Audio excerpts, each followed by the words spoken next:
to the podcast Call Me Trouble. I'm Tejasvi Babilapati. Here is the thing. When someone asks me, how are you? I get really confused because I still don't know what to respond to it. No matter how I feel inside, here are the normalized answers I come up with. I'm good. I'm alright, I guess. Can't complain. Not too bad. Well, deep inside, we all know that there is more to it. So, let's talk life. If that sounds too philosophical, we could just rant about life. Or we could talk beyond how are you? Something like that. We are on the podcast Call Me Trouble. I'm with Joregan. Sorry if correct me if I'm saying your name right. That's good. Joregan. Right. So I only met him 2 days ago. It was very random. We met on a street when I was going for a viewing, and he asked me if I wanted to go on a date with him. So I was making a video first and foremost. Yeah, he also mentioned that if he records the conversation on camera. Yeah. So I came to Burnley without a place to sleep. I pretty much didn't know where I was gonna sleep. So I just walked around Burnley city centre talking to people, and that's where I met you, TJ. I think it was interesting, although it caught me off guard at first. But then when you mentioned that you were a traveler and you wanted to record stuff, and I think you did mention your vlogs during the first conversation. I was busy. I was heading for a viewing. I did not think if I could even connect to you using WhatsApp, but I did think that maybe if I go towards the town center, I might find you roaming around there, which was exactly how I found you. Yeah. Why did you come back? Well, one thing is what you're already doing now is similar to what I want to do in future, content creation. And I think it's pretty interesting that you are traveling places. So I was just curious and wanted to know more about you. And the other thing is you did not come across as creepy. I thought it wouldn't hurt to just talk to you and know more about you. Yeah. Well, So it certainly paid off. Like 2 days ago, you hadn't even started doing a podcast, and now and you're by doing the way, it. this is my first podcast. Yeah, it did. I think it turned out to be pretty interesting. Even though this is random, and if I were all by myself, I would have planned it totally different. And one of them wouldn't definitely be starting a podcast. I have been thinking to start it though, but then it's like I've been scheduling it, but then you know it takes more time to start it, to actually take the first step. And that's where I Then came into keep the going. picture. Yeah, you did. I think that it's been really helpful thanks to you. All that is important for me right now is we doing this, me starting this podcast. Just getting started. It's really a great push for me. So I would like to know more about your traveling experience. What I'm interested is that I want to go way back to your childhood. I would like to know how it is like growing up in Norway, here is what I want to know about how your schooling was like, your friends. Um, you could tell a bit about your family. Yeah, so let's start with my upbringing in Norway. Mm-hmm. Growing up in Norway, where I grew up at least, was a very quiet, safe upbringing. Didn't really ever worry about, any dangers. So to me, when I grew up, I didn't ever think of traveling the world. I thought I would just go to school in Norway, get a degree, get a job in Norway, and that would be it. And I would stay in Norway.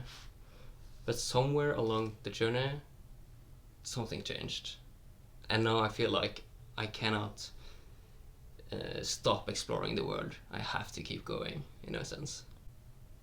So, when you mentioned something changed, could you point what that something is in terms of time, or it could be some sort of experience Yeah, that sure. changed? Um, well, I think we're constantly changing, and I'm not the same person I was 2 years ago. But to point at one experience was when I decided to go on exchange in Spain.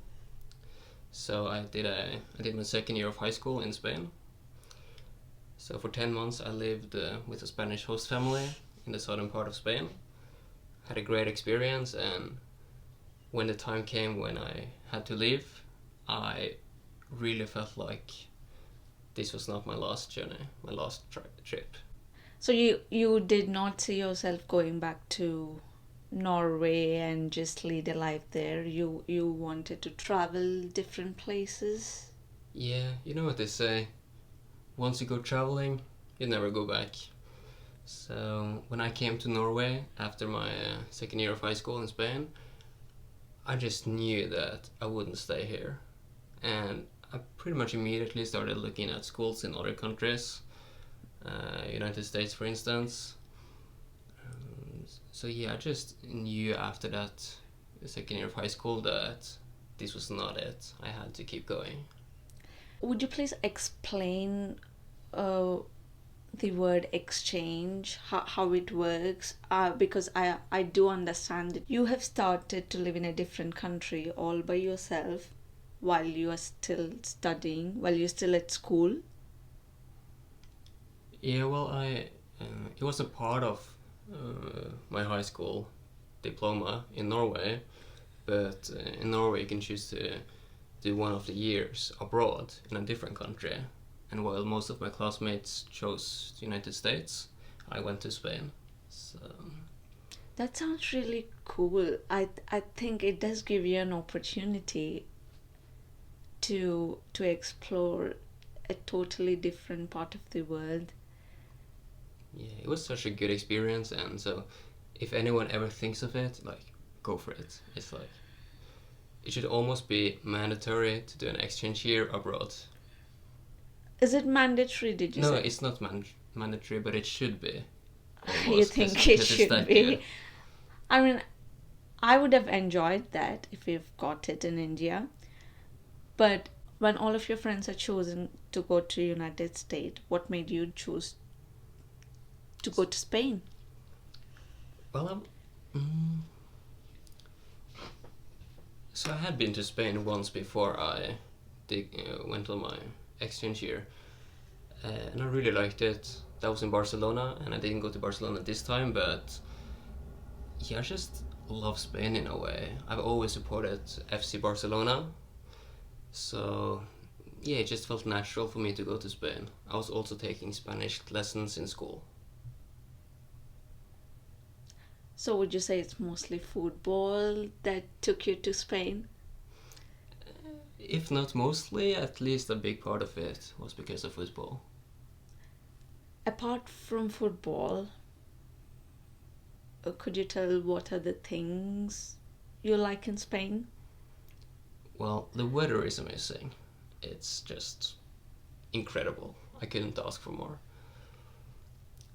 The people are very open-minded and very welcoming. I remember this one time I was stretching outside a building. I just played football or went running or something, and I was stretching outside, and this old lady comes running out of her house on the other side of the road, runs over to me and just like, "Hey, is everything good?" In Spanish, of course. Like, todo bien. And I was just, yeah, I'm just stretching. It's all good. But yeah, that wouldn't really have happened in Norway. And people don't really go out of the way to help others. Not all people, but in Spain, it's almost like all people. Right, I do get what you mean. I think it's the same in India. People do care, but it's just that now that I'm in UK, it's part of the culture saying thank you and please. If you don't use such words, they tend to think that it is rude, but in actuality, we're not used to saying please and thank you. But people are good at heart, though. They are warm. Yeah, I think there's cultural differences. Yeah. What is the biggest cultural difference from India to England? Well, there are a lot to point out. The major one is the party culture here. If it is a weekend, you see people going to pubs and getting drunk. It's not that it doesn't happen in India. I think that culture is mostly prevalent in metropolitan cities like Mumbai, New Delhi. I come from a small town in India, so I mostly, whenever I introduce to people, I tell them that I'm from Hyderabad, hoping that at least they would have heard that place. Most of them haven't, but it is known for lots of things like food. Um, so biryani is famous there. I don't know if you ever heard of it. Culturally, I would say it's drinking, like the party culture during weekends. Apart from that, I would say that people really enjoy the food. They give a lot of importance to food. For example, it is different for me when I moved here. Generally, when I tell them that I've had my meal or I've had my dinner, they would ask if I've enjoyed it. I never, when I was back in India, I never thought, nobody would ask each other, like, did you enjoy the food yourself? Or even if we go to a place, for example, like a party or like a social gathering, I think here people do ask each other, are they enjoying themselves? Which I've never heard when I was back in India. Oh, that's interesting. Yeah, So, yeah, they do enjoy the food here. I think social activities are of great importance to people here. and it's not like that in India. No, I'm sure it is important, but I think it's expressed in a different way. I think it's about the expression about food. Yeah, we do compliment when the food is delicious, but we don't say it as loud as the people here do. And I think it's a good thing. Yeah. Yeah. Are people in India more shy when they express themselves? Mm, I mean, I think it depends on an individual, Yeah. but at least in my family, that's not there. Again, collectively, the people behave is different, but then when it comes to the way we have grown up, differs as well. Yeah. Well, India is a huge country, and I assume that there are a lot of differences. It is huge and diverse. Like even within the same region, there will be a difference in the way people speak, like the dialect, even though they speak the same language. It's just like the accent here. Oh, accent is a big deal here. Like, but yeah, it's the same in India. Moreover, if there are like 28 states in India, there are 28 different languages, like totally different languages. Do you know how many languages there are in total? Mm, I should have known, but I don't know, to be honest. It could be around 64 to give it a stab, but I don't know the exact number. I'll have to look it up. So you chose to go to Spain, and then you went back to Norway after your schooling at Spain. Yeah. Went back to Norway, did my last year of high school. So I graduated at 19. Then I just had a gap year where I worked worked at a gas station and in a grocery store. And what did you do after that? I was gonna move to the United States to study, but that's when COVID came around. So instead, I chose to move to the capital of Norway, Oslo. Mm-hmm. And then I've just been living on and off in Oslo for the last 3 years. Been traveling a bit, staying in Oslo, working, that sort of stuff. All right. I think I've asked you this before, but what was the longest time you have traveled? Well, apart from the my exchange year in Spain, it's probably the 2 months where I was in the United States. So how did you find it in United States culturally? Oh, people are louder. They have more confidence, I'd say. Um,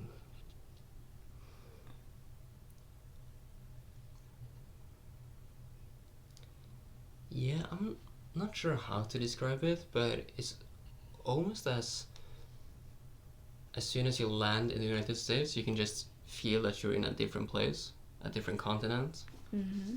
Everything is so much bigger, and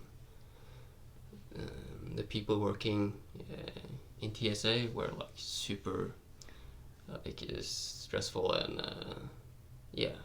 I went to LA. Uh-huh. Um, well, you find all sorts of people in LA. It's a huge city, but perhaps it feels a bit superficial. But I think it's quite unique for LA. So traveling has always been a part of your lifestyle, if I'm right. Well, ever since I did my exchange here in Spain, yeah. What made you think that you need to travel? Why I'm asking you this question is that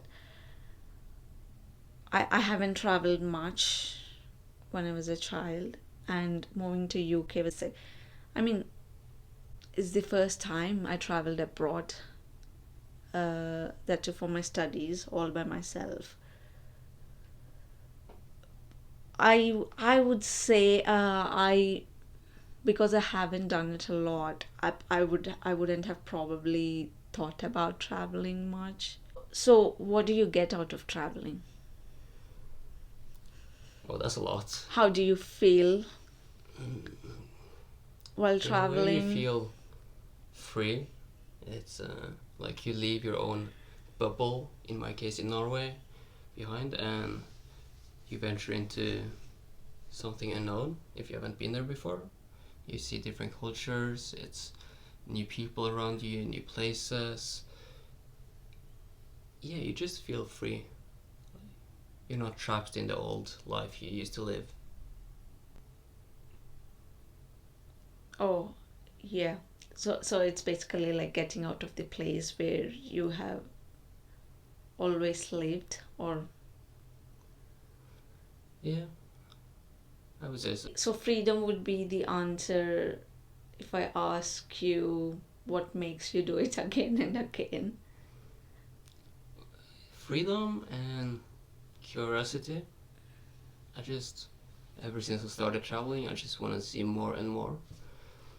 And I feel like there's not a country I don't want to go to because I want to see it all. I want to experience it all. And there's a lot to learn out there, a lot to see. Right. I'm curious to know what your parents said because you were young and you were still. How did your parents even allow you to go to Spain all by yourself? Not allow, but at least agree to your decision of. Oh yeah, of course, it's part of your curriculum, I guess. I didn't have to retake my year that I did in Spain. So in a way, I just went to school. But yeah, my family have, both my mom and dad have traveled quite a bit when they were younger, so I think they understood it, why I wanted to go see the world. Right. So there is no resistance there. Well, I know some parents wouldn't like their kids to go live in another country at such a young age, but my parents were fine with it. I don't know how is it in India. I can't generalize, but at least my parents, I'm sure that even though they're not okay with me moving this far, like moving to UK all by myself, I know that they're not okay with it, but they never said no to me. If they would have said no, would she still have gone? Yes. So in a way, they know that they cannot control you. So there's no point in controlling. It's not just about that. They could have done it, but I think my parents are cool. To give an example, so after I've graduated with my bachelor's degree, I decided to take up a corporate job for 2 years, and after that, so around that point, I was considering to pursue my higher education abroad to do my master's, but I was placed into a job. I just tried and I just got it. I just thought I would give it a try, and after 2 years of working there, I decided that I dreaded that work. I did not see any future working there. This was in India. It was in India. So I decided to move to UK for my higher studies. At that point, I was 24. It was exactly the same age when my friends are, most of them are getting married. Some of them do have the pressure from their parents to that they're only allowed to go abroad after they got married. So I think it's the same for most of the girls of my age in India, having to face that pressure.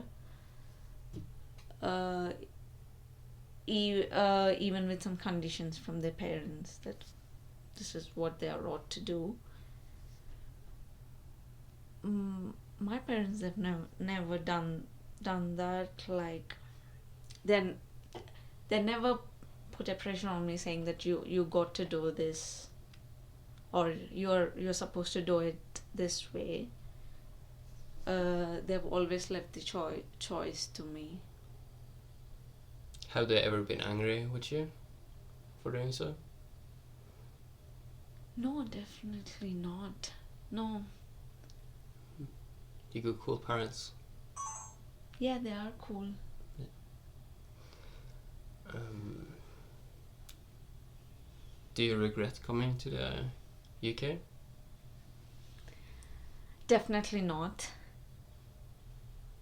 I would say it's a great experience. Like you said that they should make it mandatory for someone to go and study abroad. I would say if someone has an opportunity to go to a different place,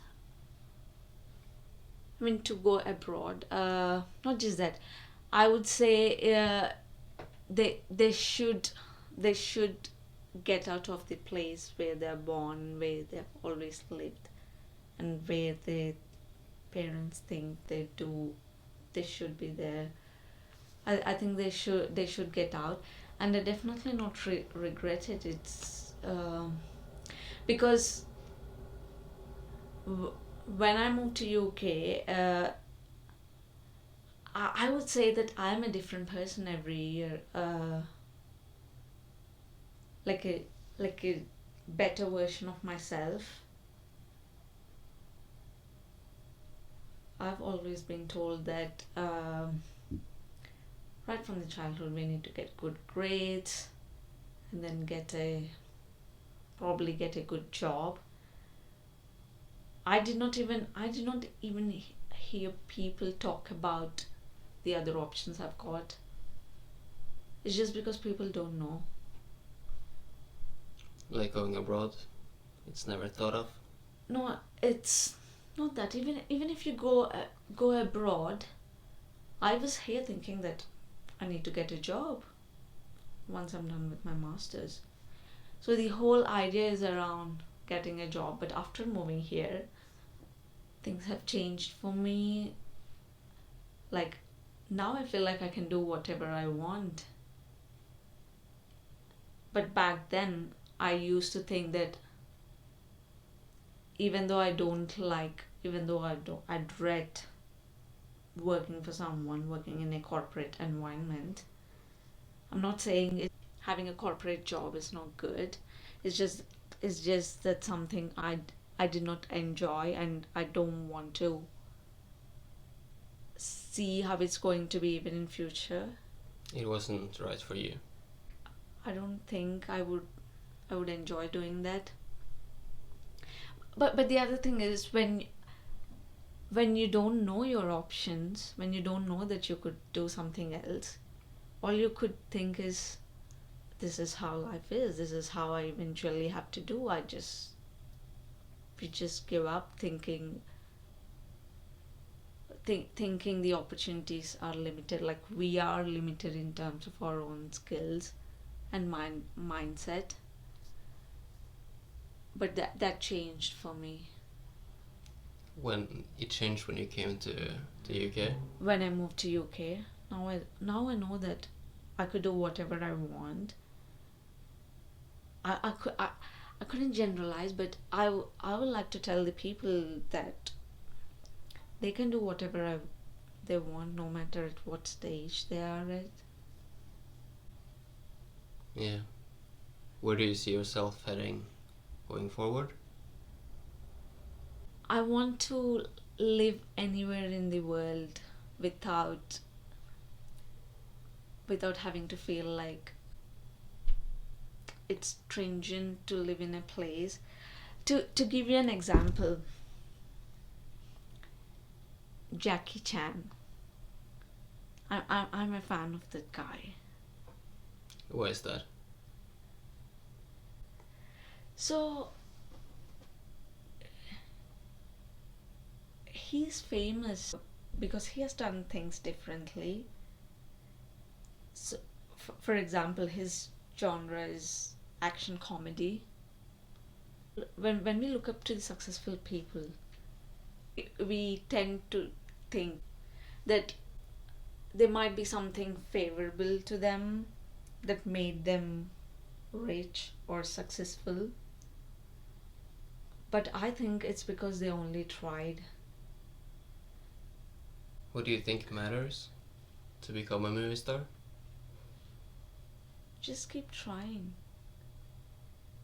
Like, if you, I mean, I don't want to become a movie star. I don't want to get into that field, but in any field, now I'm confident that if I want to get into any new field, I could start from scratch and I could get somewhere. It's just that we don't have to quit, because when we are starting something new, it is going to be difficult, and we'll probably be at a pretty bad place.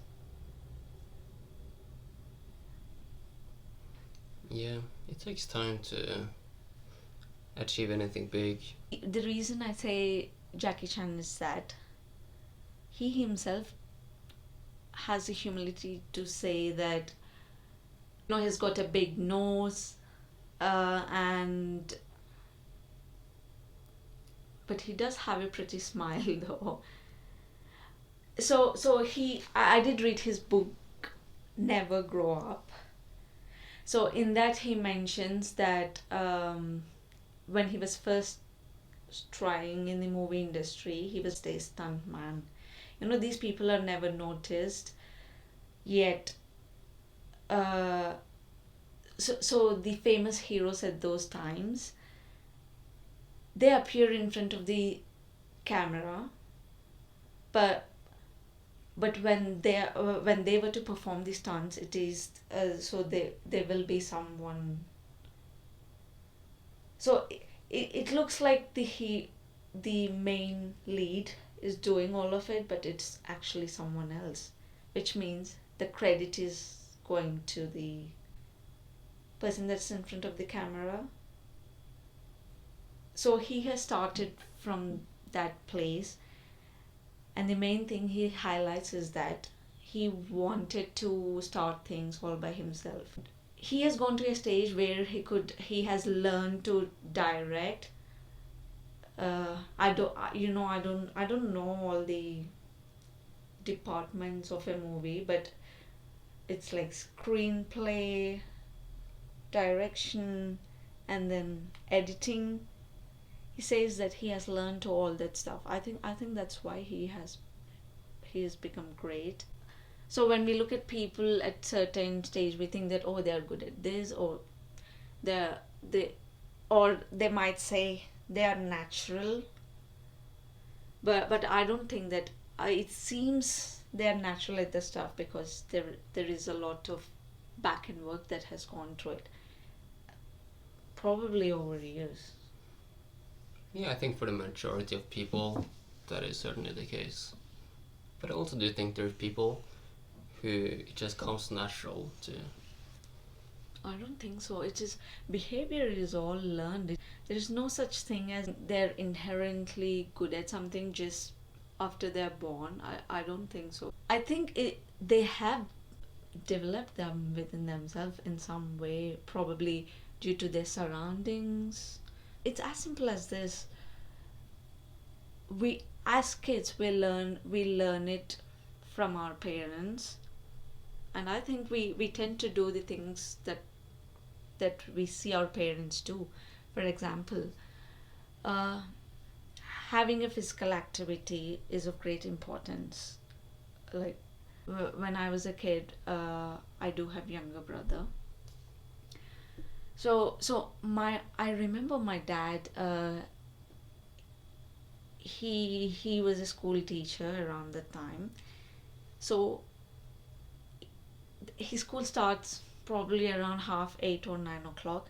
But before that, he used to go and play badminton, which means he used to wake up at 4 a.m.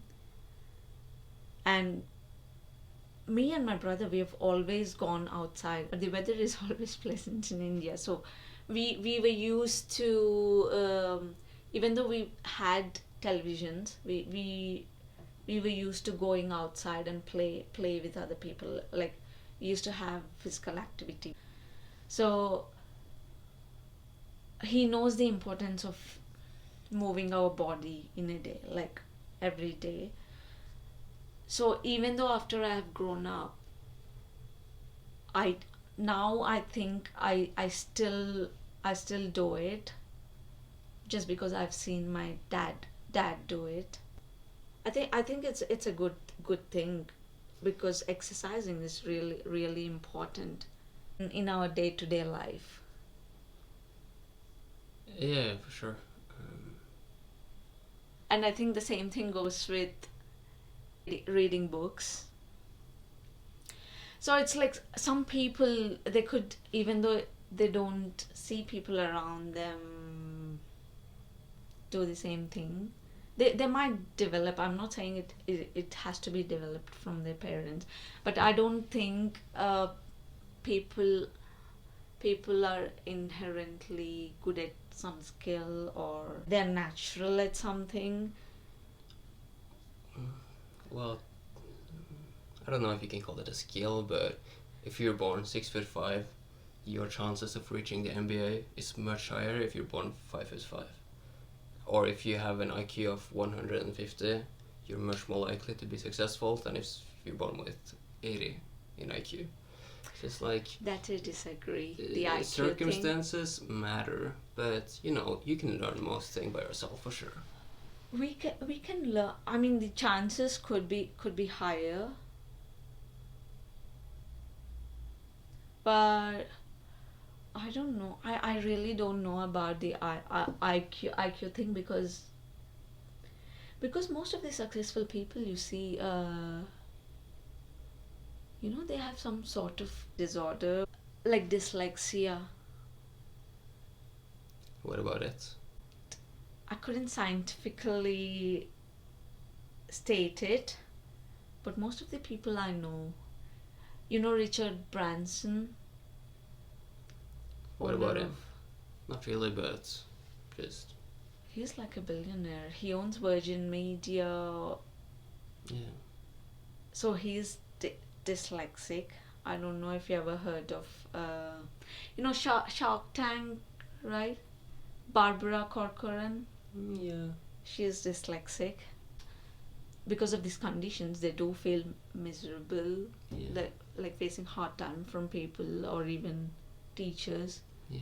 I don't know if dyslexia correlates to IQ though. It's not correlation. I'm just stating most of the people I know. Not most of the people. I have seen people who have these conditions, yet they are really successful and rich in life. And I've even heard that it's not about IQ. All it makes you successful is to never quit. Yeah. But the thing is about the people you see on screen that are successful, you only get to hear about those people's story. You don't hear about the hundreds of thousands that never quit but didn't make it because they didn't reach the top, so you can't hear their story. You see what I mean? No, I don't get it. Because like Richard Branson, that's what his name is.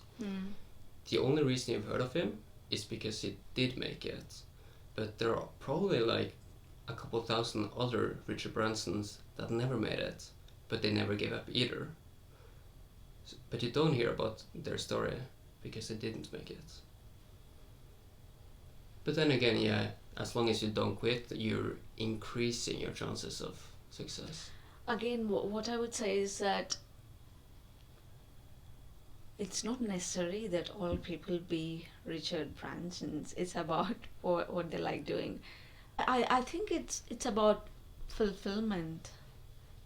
And I also feel like there is no point of becoming like Richard Branson if you don't have a drive or if you don't want to do any of that stuff. Well, my point about Richard Branson is that you only hear the successful people's stories and you don't hear about the people that failed. Oh yeah, we do hear about the people that fail, I think. Yeah. You think there's a statistics on it? I don't know if there is a statistics, but we heard of Hitler.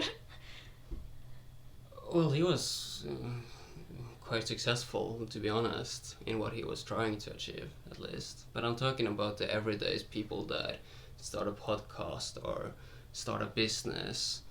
You know, you don't.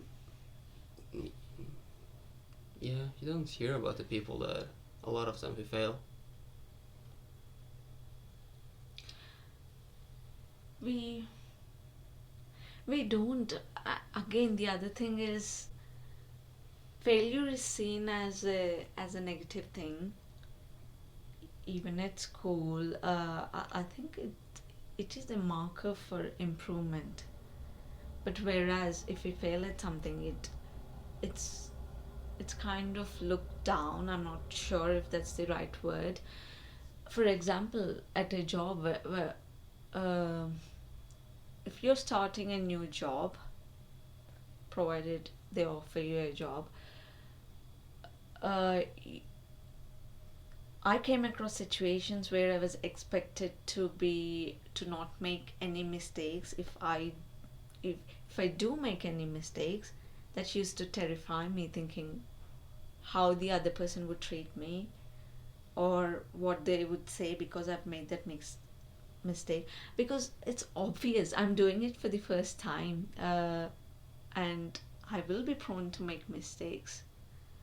I think I think it could be because of that why we don't hear about people that failed. Because if you look at it, all these people, successful people, it's not that they are having success at each and every stage or each and everything they are doing. It's I think it's just some people do tell the stories of times when they have failed, but I'm sure most of them have, because they have failed doing multiple things, that's what made them successful. I think the important thing is for us to try multiple stuff to knock out the wrong things and find out the things that work for us and stick with it. Yeah. When do you think the right time is to quit and try something new?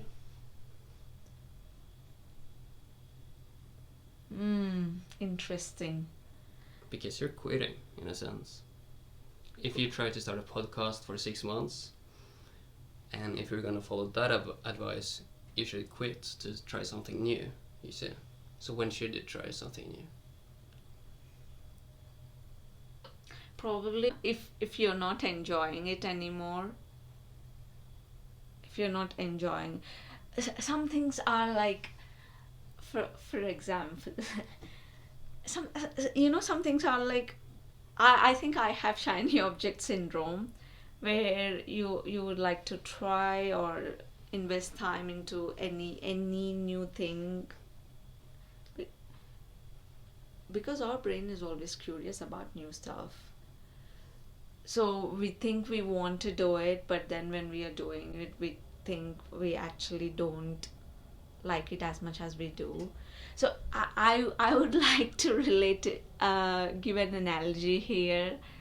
Like, for example, if you have a crush on someone, you could really have intense feelings even though you're not talking to that person, even though if that person have never expressed any liking towards you.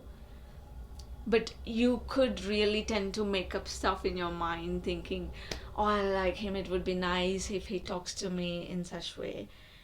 But when it actually gets to that stage, when you maybe when you're out with that guy or when you talk to him, you tend to think, oh, it's all the stuff that I've expected or I've imagined, but in reality this is not for me, this is not what I wanted. It's not what you imagined.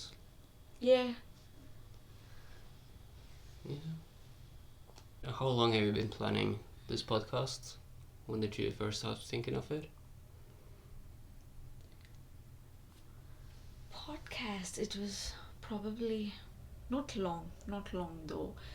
Probably not even I would say 2 months, maybe, just with the idea popping in my head that, oh, I'd like to start a podcast, because when I hear to the people people I follow related to personal development, it did make me feel like, wow, this person could could predict or talk in a way. I know it's all human psychology and human behavior. We all act in same ways, and it's been probably a month and a half,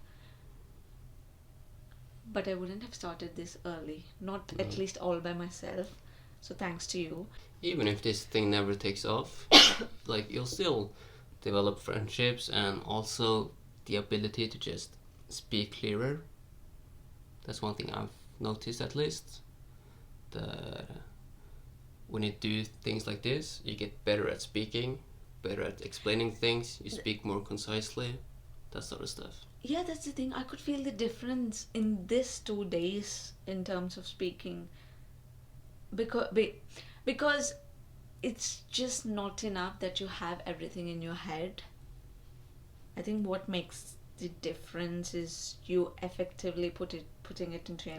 into a paper. Yeah. So I think I could do it very well in writing, even though I take my time.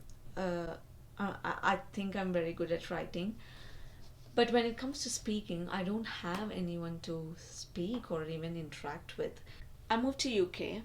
People here speak in English, but I've caught myself not being able to articulate or to be able to have like a normal conversation with a little kid.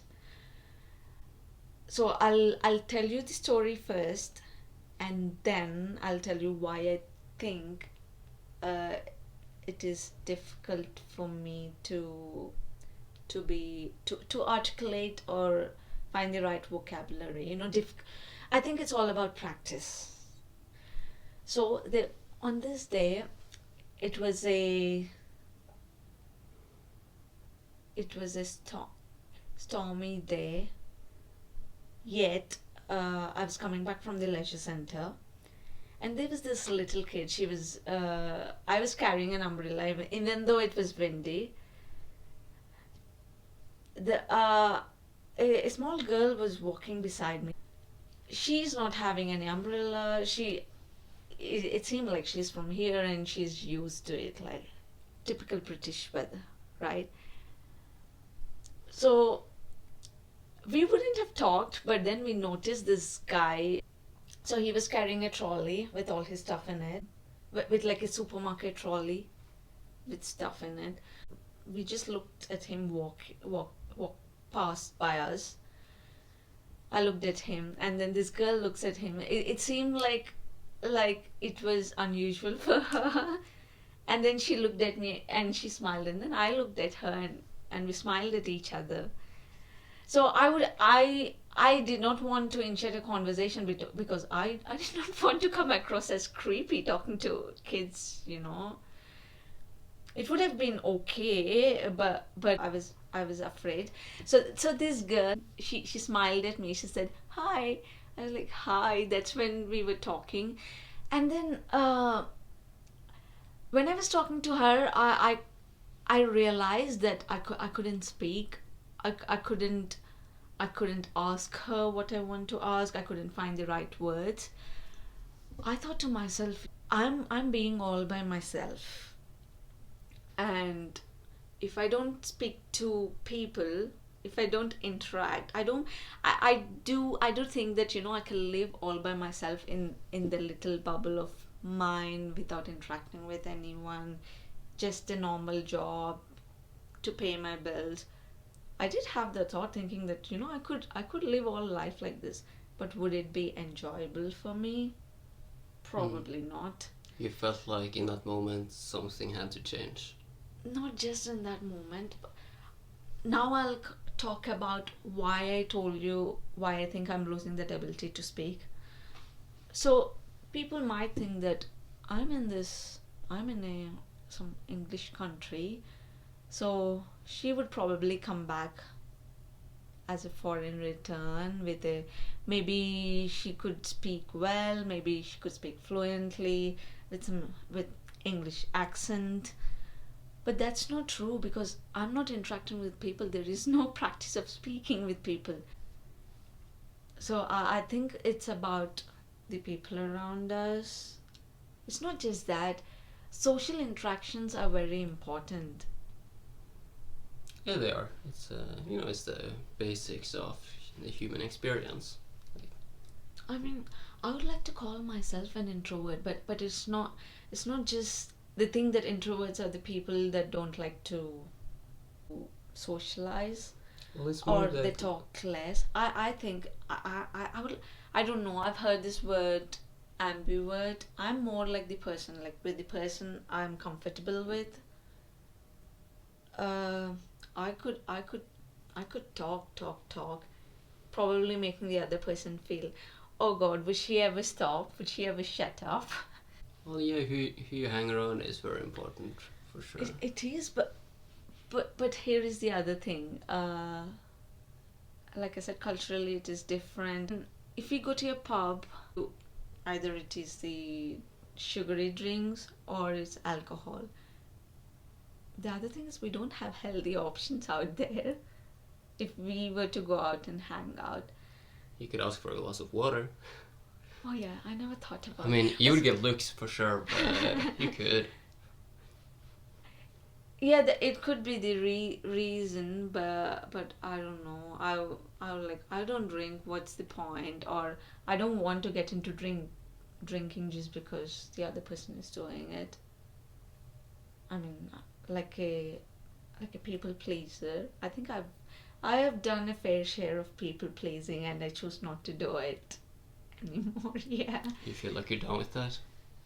Oh yeah, definitely. I mean, no, not at the cost of your own peace of mind. No? Before we end this podcast, I would like to ask you, is there any instance that comes to your mind when people called you trouble?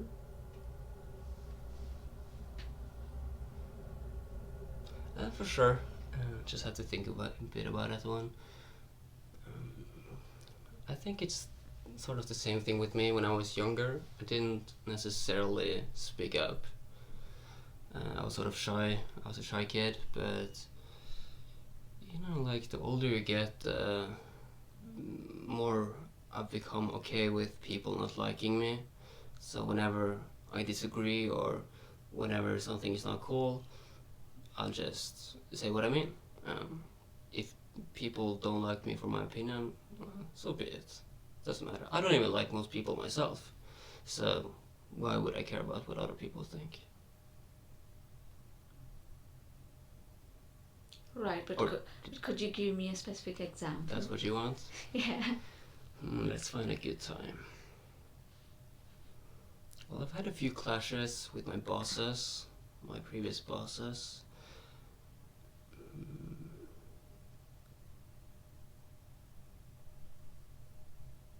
I don't remember the exact story, but yeah, my boss has been angry with me, screaming at me, and I've been screaming back.